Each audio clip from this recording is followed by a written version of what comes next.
The warmth of a loaf. روٹی کی گرماہٹ. ایک گاؤں میں برف بہت زوروں سے پڑ رہی تھی. چھتوں پر ایسے جیسے کسی نے چینی کا پاؤڈر چھڑک دیا ہو. ایک بند بیکری کے اوپر ایک مدھم روشنی والے کمرے میں کارٹر خاندان پرانے کمبلوں کے نیچے لپٹا بیٹھا تھا.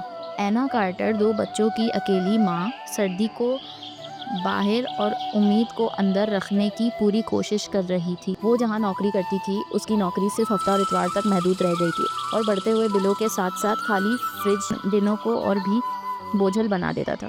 اس کا 10 سالہ بیٹا عامر اپنی چھوٹی بہن سمرا کو اپنے قریب کرتے ہوئے بولا، سب ٹھیک ہو جائے گا، ماما ہمیشہ کچھ نہ کچھ کر لیتی ہیں.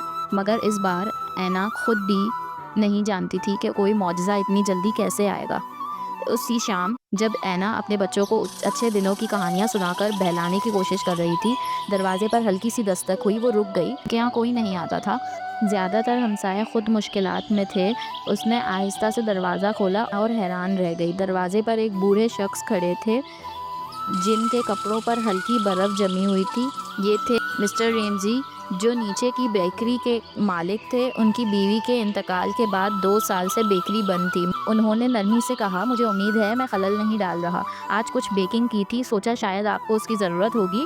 انہوں نے ایک کپڑے سے ڈھکی ہوئی ٹوکری اینا کو تھمائی جو ابھی تک گرم تھی. اندر 3 سنہری تازی روٹیاں تھیں، شہد کا ایک جار اور ایک پرچی جس پر لکھا تھا بہتر صبحوں کے لیے.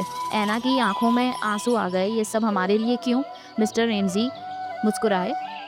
کیونکہ کسی نے ایک بار میرے ساتھ بھی یہی کیا تھا جب مجھے سب سے زیادہ ضرورت تھی. بچے جلدی سے جمع ہو گئے اور جب تازہ روٹی کی خوشبو پورے کمرے میں پھیل گئی تو ہفتوں بعد پہلی بار ہنسی اور امید اس گھر میں واپس آئی.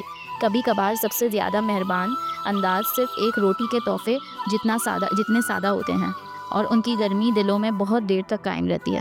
چینل کو لائک کریں، سبسکرائب کریں اور بیل آئیکن دبانا نہ بھولیں.